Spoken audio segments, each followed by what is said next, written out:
NCL টি-20 শিরোপা জয়ের পথে রংপুর। খুলনার দেয়া 137 রান তাড়া করছে উত্তরবঙ্গের দলটি।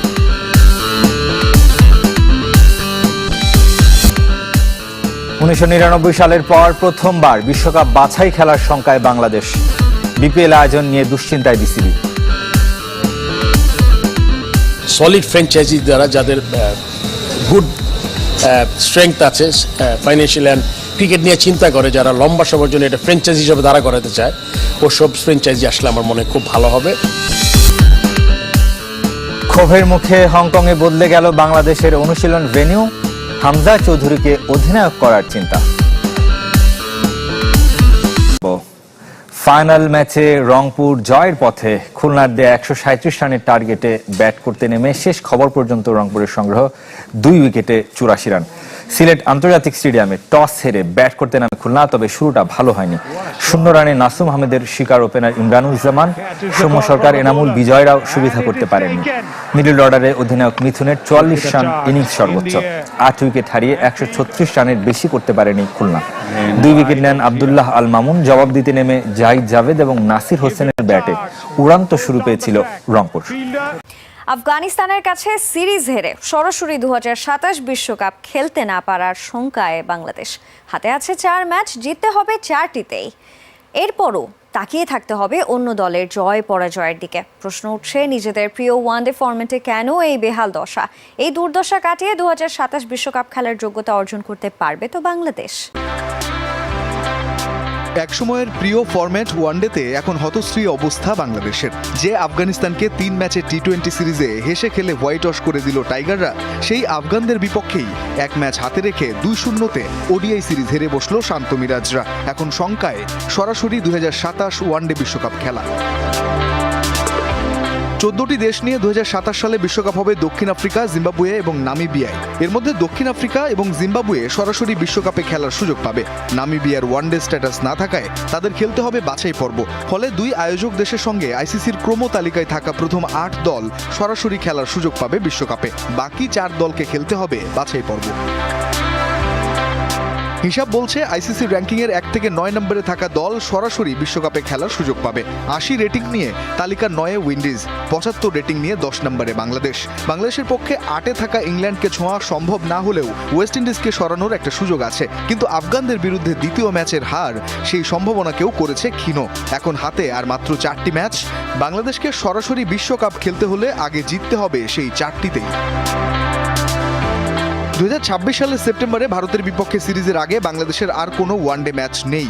মাঝের এই সময়ে চলবে টি-20 বিশ্বকাপ সহ অন্যান্য ফরম্যাটের খেলা। ওয়েস্ট ইন্ডিজ এই সময়ের মধ্যে আরও বেশি ওয়ানডে খেলার সুযোগ পাবে, যেটা তাদের জন্য এনে দেবে বাড়তি সুবিধা।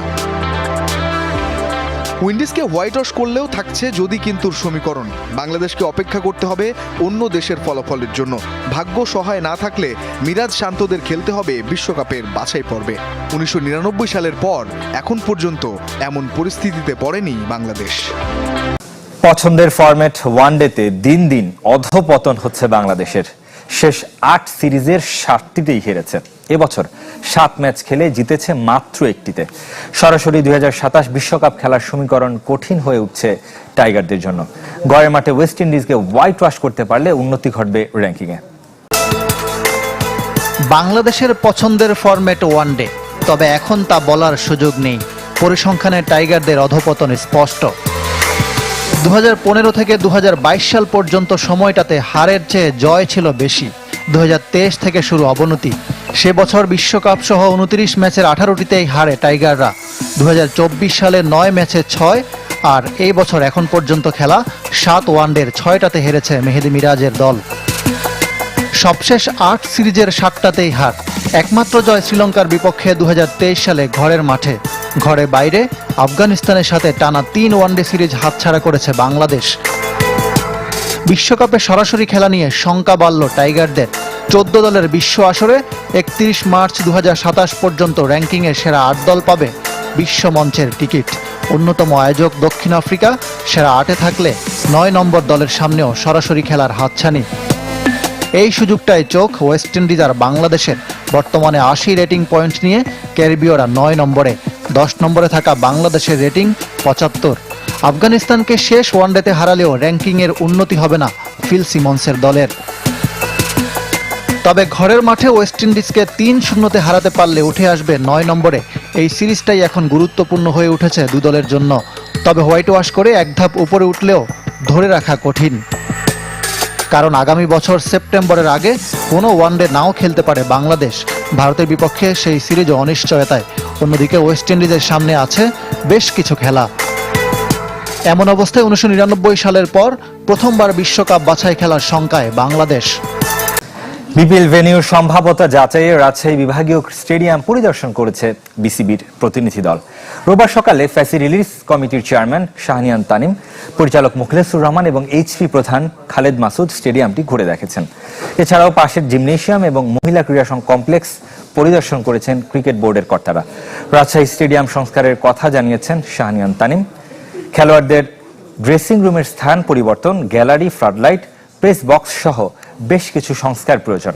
ভেন্যু পরিদর্শন শেষে ক্রিকেটারদের আবাসন এবং অন্যান্য সুযোগ সুবিধার খোঁজ নিয়েছেন বিসিবি প্রতিনিধি দল। রাজশাহী অথবা বরিশালে দুটির মধ্যে একটি হতে পারে বিপিএল এর নতুন ভেন্যু।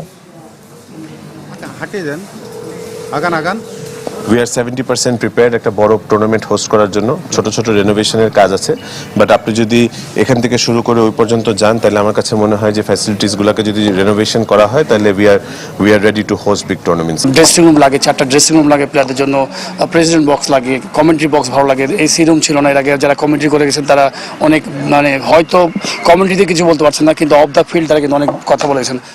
ফুটবলের খবর জানাবে এবার এশিয়ান কাপ বাছাই। বাংলাদেশ দলের ক্ষোভের মুখে হংকংয়ে বদলে গেছে প্র্যাকটিস গ্রাউন্ড। একদিনের ব্যবধানে ভিন্ন ভেন্যুতে অনুশীলন সেরেছে কাবরেরা শিশোরা। এদিকে দলের নতুন অধিনায়ক হতে পারেন হামজা চৌধুরী, ইঙ্গিত দিয়ে রেখেছেন হাভিয়ের কাবরেরা। হংকং থেকে শাফায়েত মিদুলের রিপোর্ট। 1.5 ঘন্টার অনুশীলন সেশন কেমন ছিল তা এক বাক্যে জানিয়ে দিলেন হামজা চৌধুরী।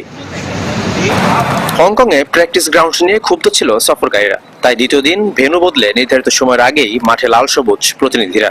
তখনও সিংয়ে গ্রাউন্ডে চলছিল স্থানীয়দের আনাগোনা। সবাই অবাক দৃষ্টিতে দেখেছেন হামজাকে। আগের দিনের চেয়ে কিছুটা ভালো, তবুও প্র্যাকটিস ভেন্যুতে পরিদর্শনে এসে অবাক হয়েছেন Malaysian match commissioner Mohammad Saifuddin. Team ম্যানেজারকে জানিয়েছেন এর থেকেও ভালো গ্রাউন্ড দিতে পারত স্বাগতিকরা। যদিও এমন বিরূপ পরিস্থিতির জন্য প্রস্তুত ছিল দল। প্র্যাকটিসের জন্য আমার যে মাঠ দিয়েছিল আমাদের হোটেল থেকে অলমোস্ট 1 ঘন্টা তার থেকেও বেশি। সো আর মাঠের কথা কি বলবো, মাঠ খুব বাজে মাঠ ছিল। সো এইটা আমাদের মেন্টালি প্রিপেয়ার্ড ছিলাম যে আমাদের সাথে ওরা এরকম করবে। দেশ কিংবা বিদেশ, কোচের কথা আর লক্ষ্যের পরিবর্তন নেই, তবে পরিবর্তন আসছে শুরুর একাদশে তা নিশ্চিত। প্রশ্ন বাস্তবায়ন নিয়ে। গেল ম্যাচে আমাদের সবকিছুই পরিকল্পনা মতো ছিল, তবে কিছু ভুলের জন্য পারিনি। আবারও জয়ের জন্যই নামবো। সীমিত ভ্রমণ ক্লান্তির জন্য শুরুর একাদশ ছিল না। এই ম্যাচ নিয়ে ভিন্ন পরিকল্পনা। অধিনায়কত্বে না থাকলেও অদৃশ্য আর্মব্যান্ড থাকে হামজা চৌধুরীর হাতে, তাই ক্যাপ্টেন্সির টানা পড়েনে লেস্টার তারকাও আছেন কোচের পরিকল্পনায়। আমি সব সময় বলি হামজাও আমাদের একজন অধিনায়ক। সে মাঠে এবং মাঠের বাইরে দলকে নেতৃত্ব দেয়।